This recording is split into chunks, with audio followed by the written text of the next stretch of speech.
Finding incredible talent in today's competitive market is harder than it's ever been.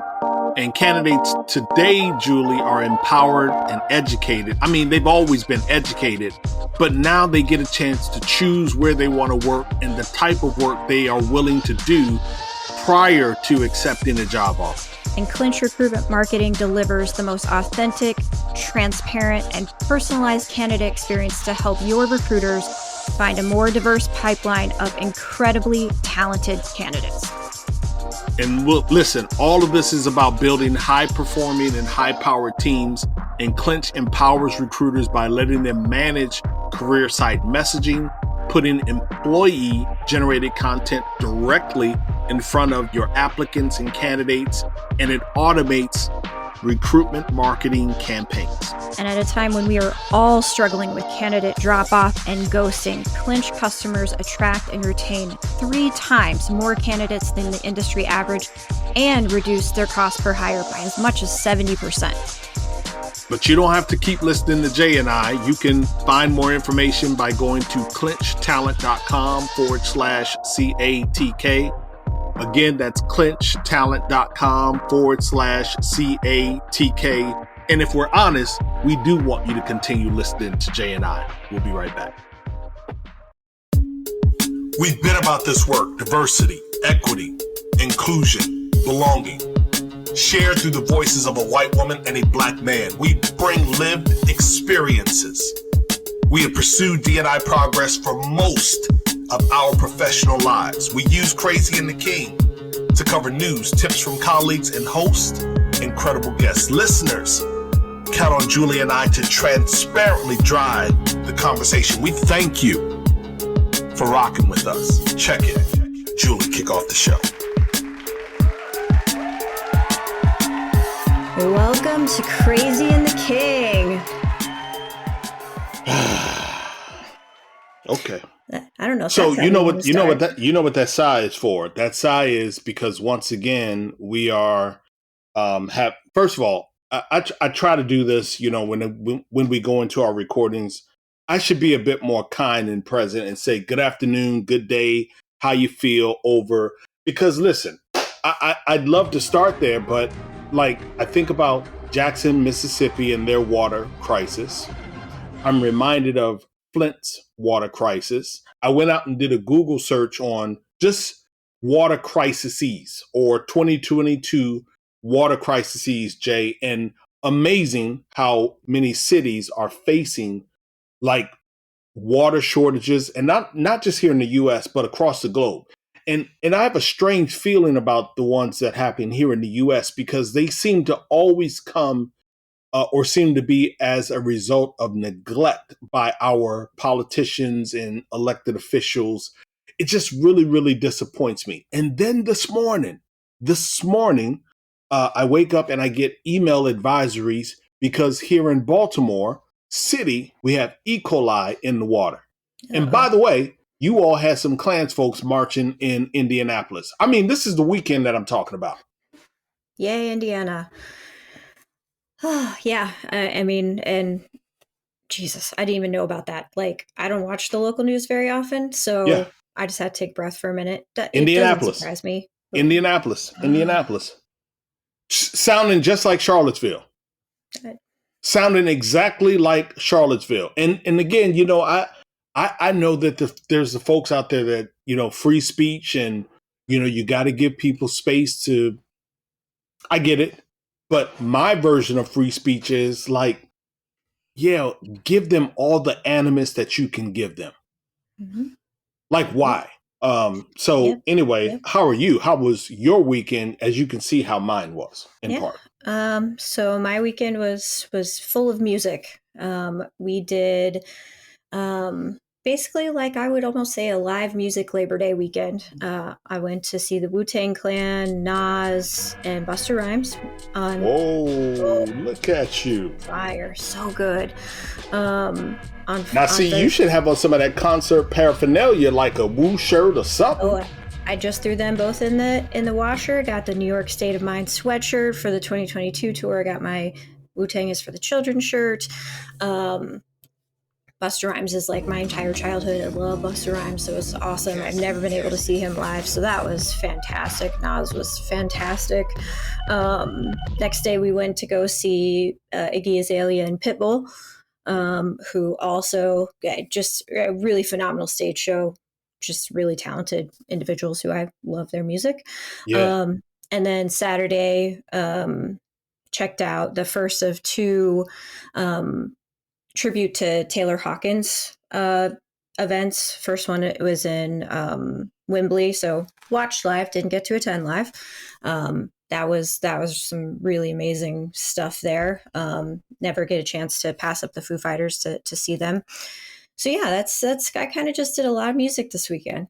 So, like, was that the plan? I mean, was some of that spontaneous? Were you invited by friends? How did that unfold? Because that's a really, really busy but beautiful weekend.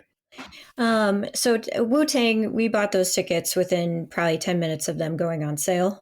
So that one's been on the radar for a while. Iggy Azalea and Pitbull, like I probably wouldn't have gone out of my way to see them, but we had friends there and we were already like literally right across the street from the venue from the night before. So I was like, yeah, let's go. Why not? I got to take my niece, so she and I had a good time, and we did some girly dancing and all that good stuff. And yeah, Yes. so it was fun. Love that. All right. So, let's see if we can get into this week's show. We got to revisit that water thing I because we agree. got a lot to talk about around voting, and when I say a lot, that's a bit um, maybe unfair because I know politics is your sandbox, and you are certainly much more connected to it, informed around it. I'm largely opinionated when I'm commenting, but see, my opinion doesn't really anyway, we're going to talk about this water thing a little bit and voting, the importance of voting. But before we do that, let's look at an article over on the Wall Street Journal. And the headline was Women Ascend to the Executive Ranks at Fortune 100 Companies Faster Than Their Male Peers. Faster than their male peers. This is new research from the University of Pennsylvania, Wharton's school, over at Wharton School. And it says, though women still make up just a fraction of these leadership positions, 27% in 2021, they were promoted to these roles 3.5 years faster than men in 2001, with the gap narrowing 1.5 years last year. I saw this as a good story. Now, here was the problem that I had with the story. I had an issue with the amount of time, 20 something years that we are comparing it to. Um, and I had an issue with how do I phrase this? I had an issue with how we don't see enough articles that celebrate this right here. And I guess that's a bit of a catch 22 because it takes a little bit of time to find to coalesce the data that's required to go into a story like this. But I just feel like we have far more good stories around women's presence in the workplace. But am I being naive? Yeah, I think this article is it's a little bit of a reflection of our society. If I mean, of course it is, but even the way that it's written. So I had to reread this like three times. So women were promoted into roles in 2001, 3.5 years faster than men. And now that we are in 2021 or 2022, in 2021, that gap narrowed to 1.5 years. And so this story is really written almost from and I don't know who wrote it, if it was a man or a woman, but it's like, hey, here is this flashy headline that women are growing faster into executive roles than men or at faster paces. But the reality is that 20 years ago, it was 3.5 years faster. Now it's a year and a half faster, and we still only make up 27%. So, like, the headline itself was not even really reflective, I think, of the actual findings, which is that women don't make up enough of leadership roles. We're growing into those roles at an ever slowing pace. Now, the good news on that is that when we do get the opportunity to get into a role that has that leadership exposure, we're performing so well that we're doing it at a faster rate than men.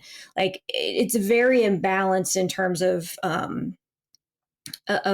what the actuality is versus the headline. Yeah, and I pulled it because sprinkled within the article are a number of references to diversity and inclusion or D&I efforts, ESG efforts. There was conversation around supplier diversity, organizations, large organizations that are doing business with other vendors. The vendors are saying, show us your diversity metrics, prove to us that you are actually being intentional about some things. I saw the article as being one that, of course, it fits squarely into the theme of Crazy and the King, the work that you and I enjoy doing. So many of our listeners appreciate. But I too found it a bit, I don't know. It seemed like, I, listen, I don't know the person who wrote the article, so I'm certainly not going to say their name based on what I'm about to say. It just seemed a bit lazy. Um, and it seemed to me like the folks over at UPenn could have done a better job of really getting deep into the data and formulating the story in a totally different way. That's what I felt. Yeah, absolutely. And we can talk more about how I think they tied D&I language into the article after we get into the meat of our other stories. So you pulled another really great story from the New York Times this week about a Canadian journalist named Lisa LaFlamme. Tell us more about Lisa. Yeah, so Lisa LaFlamme, you know, let me just give it to you in a very plain speak way. Parhesia, plain speak, plain talk. She has gray hair. Yep. And she chose not to dye her hair. Period.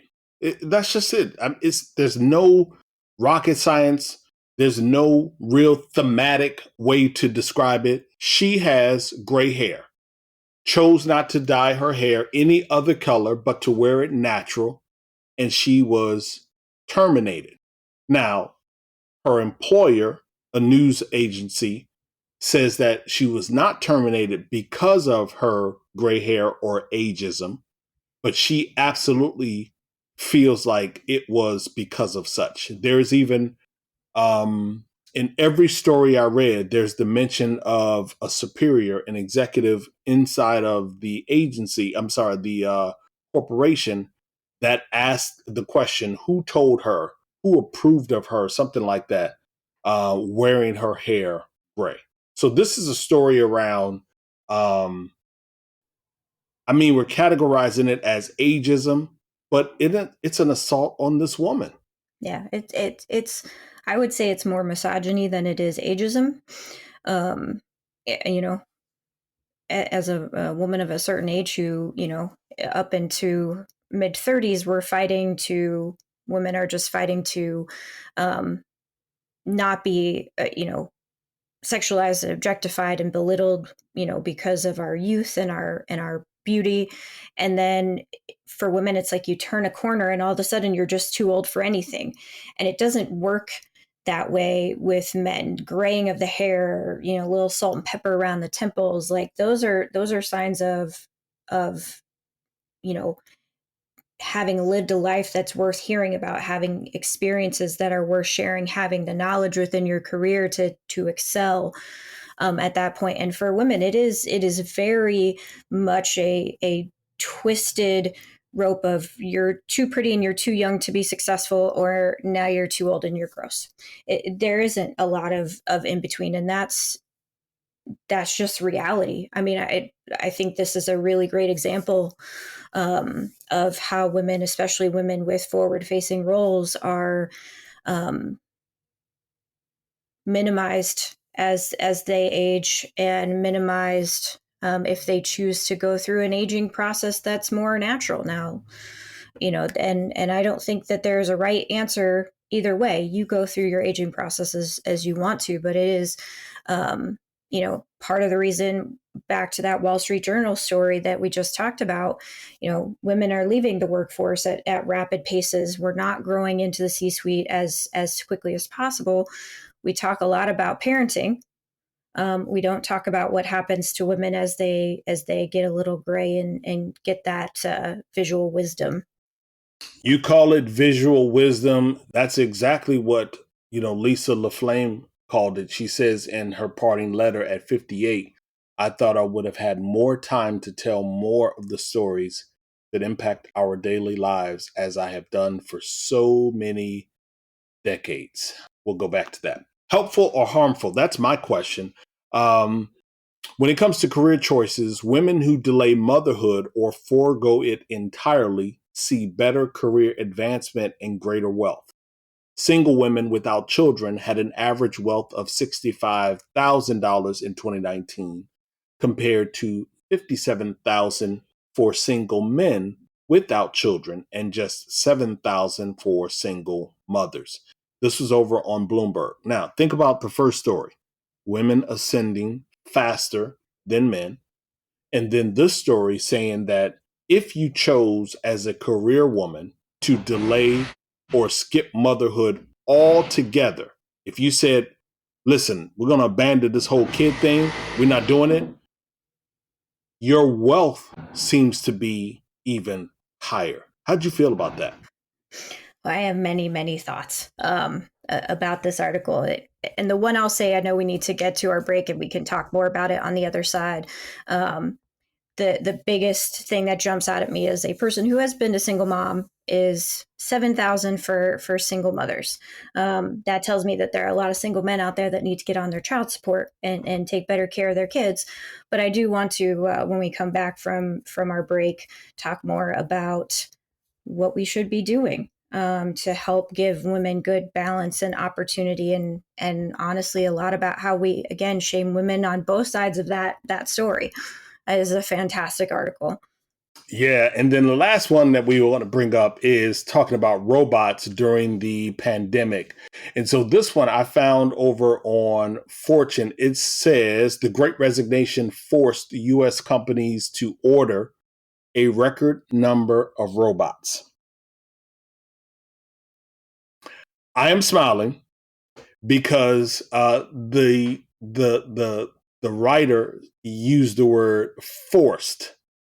The the Great Resignation forced US companies to order a record number of robots. Now, let me just say this to you. When you look at the image, you said you couldn't pull up the article. Could you see the image, at least the image in the Yeah. beginning of the article? Yep. Those are not ATM machines, right? Those are like some really high tech, well thought out. These are some serious robots. Okay. So I bring that up for a reason. ATM, these mechanical arms that can do some of the most incredible manufacturing that we know of, putting vehicles together, all types of contraptions, all of that. And then all of the other robots in between. So from an ATM to a self checkout counter to the little robot that we may have in our kitchen that sweeps the floor, just all of these various types of robots. I felt like the person writing the article absolutely gave employers an out for their lack of focus on hiring individuals, taking care of individuals. You mentioned the phrase. Did you use the phrase earlier? Forward facing women. Is that what you said? Forward facing women. I felt like the person writing the article really gave corporate America an out because I believe decisions like this to go mechanical, to go robotic, are made 3, 5, 7, maybe even 10 years in advance. These are the decisions, Jay, that are happening when people are looking at um, workforce plans, workforce realignment, career progression, succession planning. To me, these are the conversations that result in making major investments this way, shaving benefits, cutting hours, reductions of force. These are not decisions that were made at the beginning of, let me just be fair, let me be generous and say 2021. Yeah. Well, I mean, we are still in the midst of a global chip shortage, so the robots that have been delivered were definitely ordered well before. We can start there. Um, and here's the thing: I 100% agree with you. I think that you're absolutely right. A company will always take an easy out from a PR perspective. Um, Automation, robots, all of that stuff is going to continue to become more dominant in our life. But here's the thing: is I don't think that that's necessarily a bad thing. And we can sort of, as we think about again motherhood, the decision to delay motherhood, our population counts, all of those things, automation is going to become more critical to us as Americans keeping up. The question is what do we do with as a society and as a country and as employers to help grow up people that those jobs are going to take from. But it's a critical part of it. It needs to be a critical part of our infrastructure. It's just you didn't do it because people went to the pandemic and didn't, or people went through the pandemic and then didn't show up for your shitty job again. Sorry, you ordered those robots way long time ago. We all know that, and you should pay better. So here's the deal. As we take a brief break, I'm smiling because perhaps we'll get to the point where I'll be in conversation with your surrogate. Maybe we'll get to the point where Julie's robot surrogate is sitting in for Jay, and we're doing our episode of Crazy and the King. We'll be right back.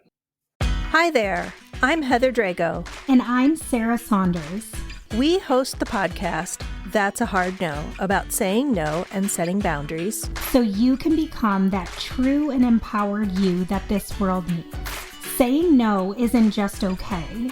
It's the key to living an authentic, fulfilling life. I'm a licensed professional clinical counselor, so while this podcast is in no way a replacement for one-on-one therapy, I suppose I know what I'm talking about. I'd say so.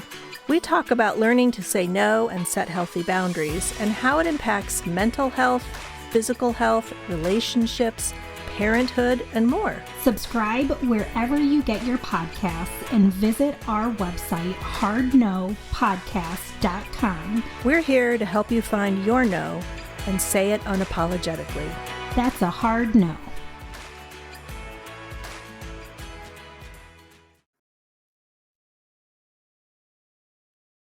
All right, in a flash, Black Girls Code board member Heather Hiles breaks her silence, and reproductive rights at the corporate level are the newest ESG frontier, according to Confluence Philanthropy. And when Mary Kochek started work on an open source app for tracking menstrual cycles 4 years ago, some people questioned why the world needed another such program, given that dozens were already on the market. The difference I share with you is that Drip doesn't sell your personal data. There's a chance TikTok won't hit its $12 billion ad revenue target in 2022. Cali passed a measure, AB 257, that could transform the way the service sector is regulated.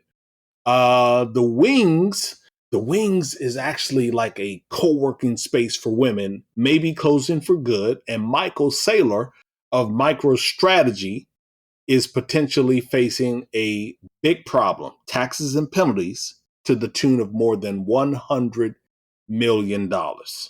John Mackey, a founder of Whole Foods, retired last week, and investors continue to debate whether or not Amazon can handle the acquisition it made of the company.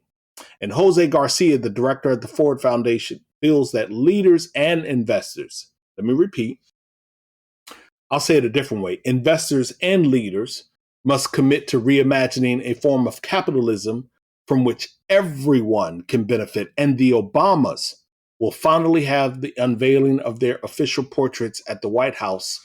And the ceremony is usually held by a president's successor, but was never held during the Trump presidency. Now, President Biden has invited Barack and Michelle Obama back to their former residence for a September 7th unveil. So the whole thing, have you Why are seen you the smiling? TikTok? Why are you smiling? Sorry, this intro is a mess, but I'm just laughing right now because have you seen the TikTok that has all of the old presidential portraits and like the Mount Rushmore guys and the MLK statue, they all bust out and they are singing a song about how happy they are that Trump isn't in office anymore. And it just makes me laugh and laugh and laugh. And now Barack and Michelle's portraits can be hung appropriately where they should have been hung 4 years ago, and be in part of the next TikTok. Yeah, so answer, no, I have not seen the TikTok. And funny story, true funny story. So I used to throw art parties at my home. I think I said this on the pod before. I used to throw art parties, and Amy Sherald was one of the artists that did a art party at the house. And my neighbor, I didn't purchase any of her work, but one of my neighbors purchased a piece of hers, and some of my other friends purchased a piece of hers. And this is back in 2005. No, I'm sorry, 2003, 2002, 2003. And man, when I told my neighbor, I called my neighbor, I said, Amy just did Michelle Obama's portrait and it went for her paintings now are going for millions. My friend was like literally on the phone trying to find art dealers to see how much she could, because it's a huge piece, Jay. Beautiful, beautiful piece. So shout out to Amy Sherald and Tahindi Wiley for doing the portraits 4 or 5 years ago, and for them now being hung where they were supposed to be hung. So we ended right before we went to our break, and I said, I might get your surrogate. And I agree with you, Jay. I agree with you that having robots in the equation is a good thing. I often, and it took me a while to get to this point of relating an ATM machine to a robot, because I always saw the ATM machine just as an ATM machine. I always saw self-checkout just as a computer that scanned the barcode. But it was as a result, no exaggeration, it was a result of our work together on the pod, as well as being in the D&I space, where I recognized, wait a minute, every time I go through the self-checkout, I'm suggesting to the store, as they are collecting that data, that we don't need a person working this particular shift, or as a consumer, this is what I'm typically buying, and so we don't need someone working a cash register. We don't need a person at the end bagging his items. We don't need someone to escort him to the vehicle to help put them in the trunk. All of those things. It made me, as a result of doing this work, really just kind of look around over the landscape and say, no, when I go to the store now, I am more intentional about going through a checkout line with a human versus the expedient way of just simply doing it on my own. Now, if the line is at the back of the store, I'm not going to do it. But I do agree with you that there is some inherent value in having these robots in the equation. I just don't want employers to become disingenuous, and I don't want us to be naive about where it is that we are going. Yeah, well, I think that companies are always going to be disingenuous. Always. That is. You think so? Yeah. I mean, I think history of the world type stuff. The people in power are always going to be disingenuous in ways to make more money and to gain more power. I think what we have to do, especially in these types of scenarios, is one, recognizing first that we are going to have a massive worker shortage from now until we start making more babies, because we're at negative population growth as a country. That's a problem that we should be addressing at a systemic level. We also are bringing in less immigrants and less migrants to do jobs that need to be done, that are more labor that Americans seem to not want to do. But we also have to understand, and I don't know that I would ever feel like I'd say this out loud ever in my whole life, but we have to understand that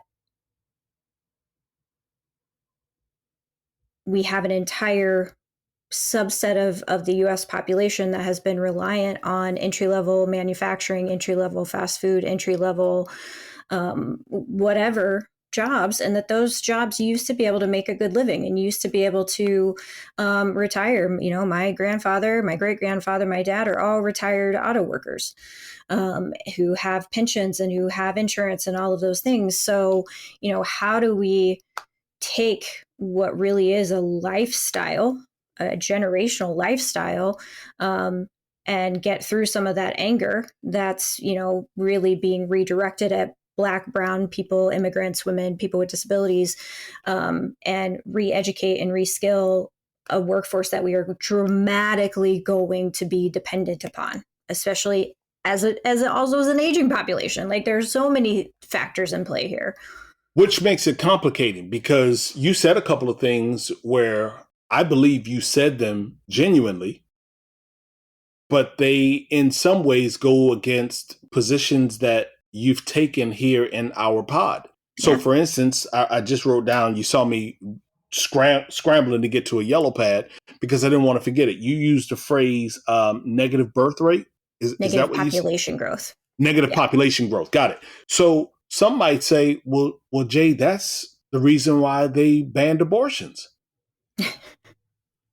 Yeah, that's absolutely that's what they would say. But there would be a lot of people that would say that. Yeah, not they, but there would be a lot of people that certainly have that position that is saying, listen, part of the reason why they are saying we're not having abortions is because we have a negative population growth.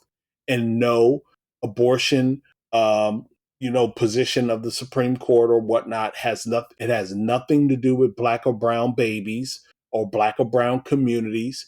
It has everything to do with, just to be, I'm gonna be clean in this argument. Like Jay-Z says, I got clean money. I'm gonna be clean in this argument. It has nothing to do with a particular community. It has everything to do with our being wonderful and incredible as a country, and we need all of the babies we can get. Some would say that.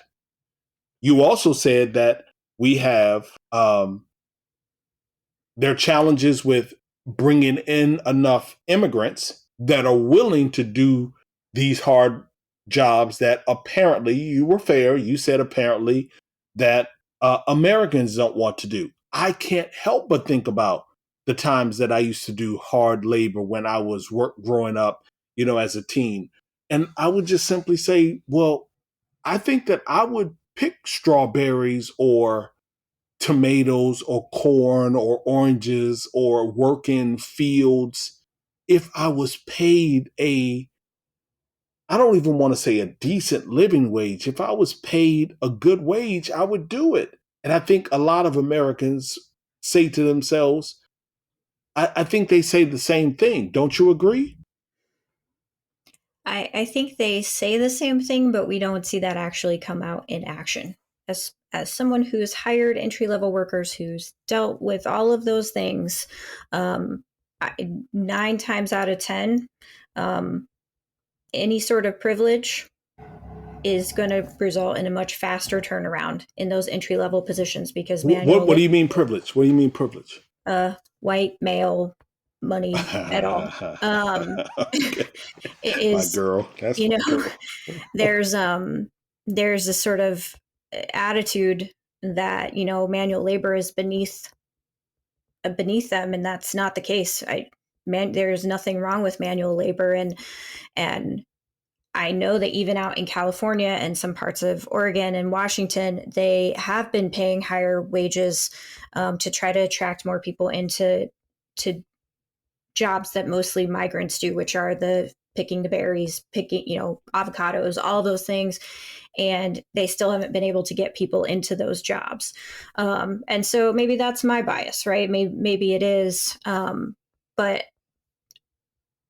either way, right, we do have negative population growth, and we are going to be a more aging population, and we are going to have to get robots in and bodies in to do jobs that are right now sitting very open. And I just don't see that changing. Good, bad, or indifferent, right? It's part of globalization. It's part of, the way that, technology multiplies in what it can do and what it can accomplish. I think as D&I experts, we have to recognize who that's going to displace, who it's going to anger, and then what companies should be doing to rectify that, and what the government should be doing to prepare us for a 22nd century economy. Is that right? Okay, so 22nd century economy. Yep, 22nd. So have fun with me for just a moment. Let's go back to your surrogate. Okay. If we, and I'm not in corporate America, and I wasn't in corporate America long enough to have 401ks and all of these. I only spent 3 years in corporate America, period. 5, I'm sorry, 5. But have fun with me for just a moment. So what's a better bet? Is a better bet for a person who goes to a 9-to-5, who has a W-2, is the better bet for them to invest in their 401k and all of the other vehicles that they have in the workplace? Option A. Option B, purchase a robot, whether they have to do a layaway plan or something, and now the robot is allowed to go to work for them, period. So now when they go home at 5, the robot can go clock in at, take the second or third shift, and this person is making money twice a day for the next 30, 40, 50, 60 years. Or C, is it something in between that? Whether it be universal basic income, because as I listen to you, the negative population growth, the aging population, people not wanting to do certain types of work, thinking about some of the other sides of the conversation, we are more in a creative economy, a knowledge-based economy, not as blue collar, green collar as it used to be. You talked about the folks in your family, retired, all of the things that are in this conversation. What's a better bet for us? Is it the investing in the traditional ways that we've invested in going to work, or is it that we got to get creative? And you may be listening and say, Torin is crazy as hell talking about getting a surrogate robot. I guess what I'm asking you, Jay, do we need to aggressively start exploring an alternative so that we are able to take care of ourselves and, not to mention our parents, but ourselves, and more, that our children are able to take care of themselves and their children, because the landscape looks a little grim right now. Yeah. I mean, it's interesting. As soon as you said a surrogate robot, I started smiling because I thought of all the things I could do while my surrogate was at work. And so, I think we are a long way from that in terms of our lifetime, but we're not a long time from that in terms of maybe our kids' lifetime. Right. And so I think it will be fascinating to watch how our lives change over the next 20 years of our career and what we're able to do, because things that we spend so much time doing now that aren't really productive, they're busy, get done, and how it allows, I hope, for us to work longer and more productive and be, contributors to DEI change, for all of those things. but I do think a lot of that will come, like we see it in the first wave of, entry level manual labor is the first place. And then as robots get smarter and then other tasks, other knowledge-based professional jobs will go away. So we have to be in a mind of continuously reskilling ourselves, making sure that we're prepared for uncertainties, when we can, to stay relevant in what's going to be a very different world in 10 years than it is right now. Yeah, I forget what it's called, Moore's Law. I believe it's Moore's Law Yep. where things, happen faster, if you will. So what would you do? Would you get a robot or would you do your 401 or your IRA or your SEP, whatever Yeah, you got as self-employed guy? I'd get a robot. You get a If robot. I would. I'd absolutely get a robot. Which, to that point, I'll say it out loud. I'm putting it in the atmosphere. I have been working on and off for the last, I would say, 2 years to bring some technology to the marketplace. And I'm closer now than I was 2 years ago. And in part because I've gotten smarter and better over the last 2 years. Wisdom gained through conversations that you and I have, the research and the show prep that you encourage me to do, that's required in what it is we do, working with clients. Knowing what I know now, I would absolutely invest in a robot that could go and speak or consult or coach or develop, upskill, train, support, collaborate with. I'd absolutely do a robot. Absolutely would do a robot. We came off of a long weekend earlier this week. We came off of a long weekend. And I will tell you, even on Monday, I had 5 calls on that Labor Day. Every call, the person started with an apology. I didn't recognize that it was a holiday. You hear what I said? Oh, God. All 5, none recognized that it was a holiday. Let me tell you why. Because every call that I had was from outside of the country. And 3 of those calls were requests for me to be engaged with their organization. 5 calls on Monday, not one in the US, all of them overseas. So I would absolutely explore, we got to do it differently. It's not that I don't trust the system. I don't trust that the system is going to protect me. Yes. I trust the system. The system is going to be the system. The system is going to do the system thing. I get that. What I don't trust is that the system is going to look back kindly and say, we know that he cared about humanity. He cared about making space and opportunity for all people.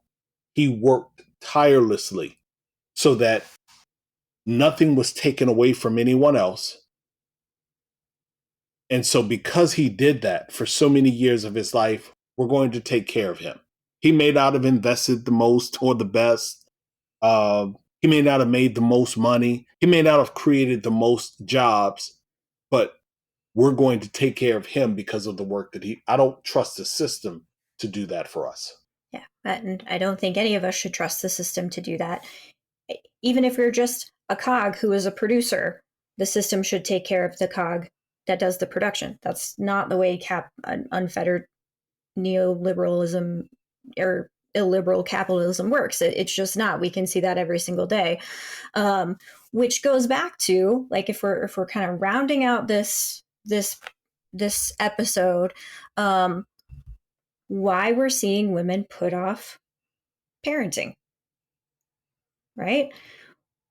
We know that our company's not going to take care of us if we have kids. We know that the system isn't built to help us succeed and produce healthy, well-balanced children.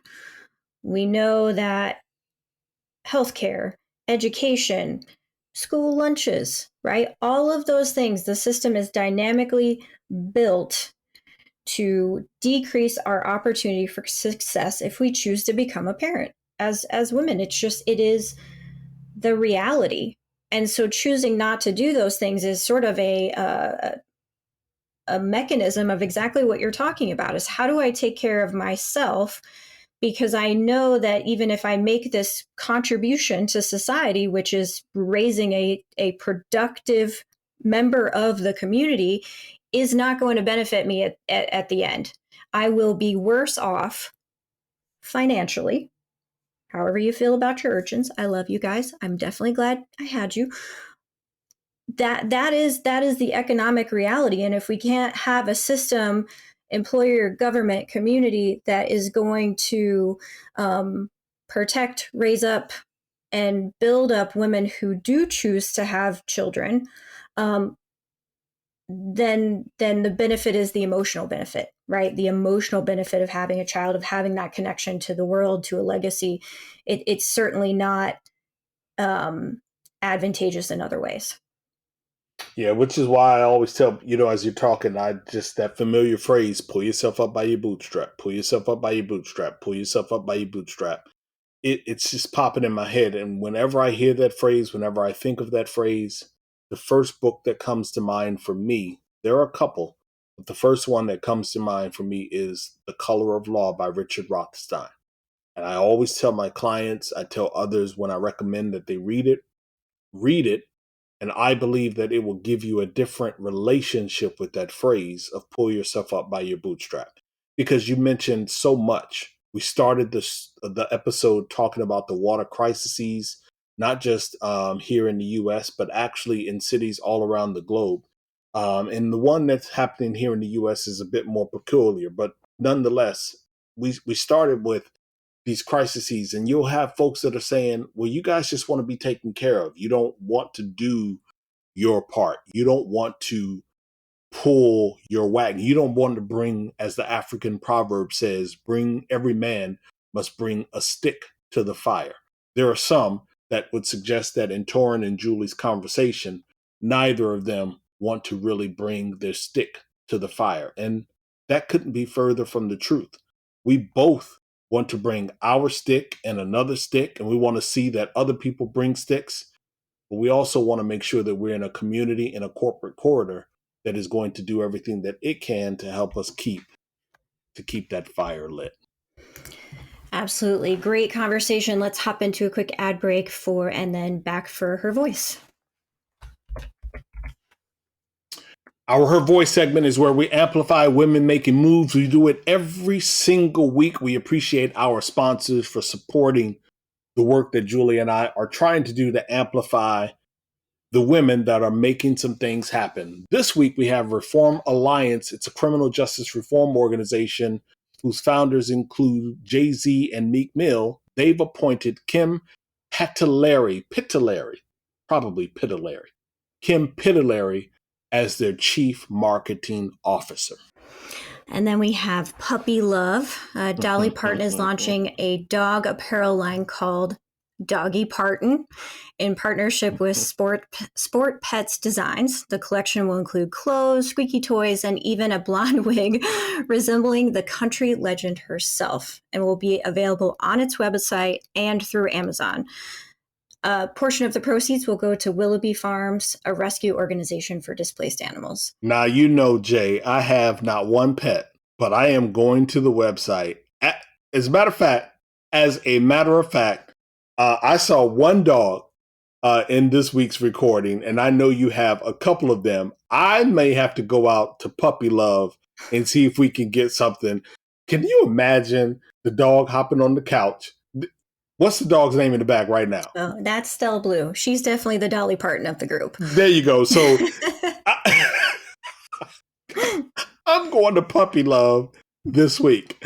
Former beauty and style editor at Essence magazine, Blake Newby, opened up about her journey into the VC space after spending many years working within the editorial and digital realm. After 1 year as beauty and style editor at Essence, Newby has set her sights on a brand new journey, which is helping small Black beauty brands excel to new heights. And finally, we have Mary Ellen Coe, who will replace Robert Kinsell as YouTube's Chief Business Officer on October 3rd. October 3rd. Quick mentions this week. This year's Talent Acquisition Evolution Conference, the Great Recruit Nation, is going to be live at the Great Wolf Lodge in Mason, Ohio. The date is December 16th. Get out on the Googles, the internets, and find the event for Talent Acquisition Evolution Conference. I will be there. All right, and this week on Disability Twitter, we've been talking a lot about politics. It's also starting to think about getting ready for your vote. And so we are asking you guys to check out the hashtag CRIPTheVote, CRIPTHEVOTE. Crip the Vote is huge during this time of the year. And Andrew Pulrang, Pulrang on Twitter, wrote a great article for Forbes called Why Disabled Americans Can't Take Their Right to Vote for Granted. Go check it out. Hashtag CRIPTheVote. He's actually, I believe, the founder of that hashtag. Really, really brilliant. And Addie Barkan on Twitter, ADYBARKAN, Addie Barkan tweets, no one should have to move to another country to get the health care they need. But for Liz, that was the only way she could get the care she needed to live. Are you struggling to pay for the health care that you need? She's actually asking people to tell her. So I'm going to retweet that, and I'll probably throw in the hashtag Disability Twitter as well as CRIPTheVote. And listen, Julie and I really appreciate each and every one of you. We are asking. I know we're going to be marching through Q4 and going into our 5th year of doing Crazy and the King. So if you're not following us, follow us across some of the social media platforms. Subscribe to our newsletter. You can do that by going to crazyandtheking.com. Again, crazyandtheking.com. And of course, you can share the pod. Like, it's so super easy. Wake up, grab the phone. First thing that you do on Thursday morning, grab the phone, pull up Crazy and the King, hit that little share button, and put it on your social feeds. We close reminding each and every one of you to share the pod with your digital tribe and to find your voice. Be a better human. Let's create better culture, better teams, and better workplaces. For now, Jay and I are Ghost. See ya.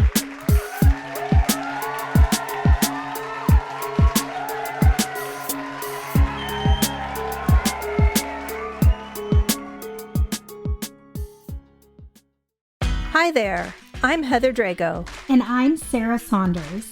We host the podcast, That's a Hard No, about saying no and setting boundaries. So you can become that true and empowered you that this world needs. Saying no isn't just okay. It's the key to living an authentic, fulfilling life. I'm a licensed professional clinical counselor, so while this podcast is in no way a replacement for one-on-one therapy, I suppose I know what I'm talking about. I'd say so. We talk about learning to say no and set healthy boundaries and how it impacts mental health, physical health, relationships, parenthood, and more. Subscribe wherever you get your podcasts and visit our website, hardnopodcast.com. We're here to help you find your no and say it unapologetically. That's a hard no.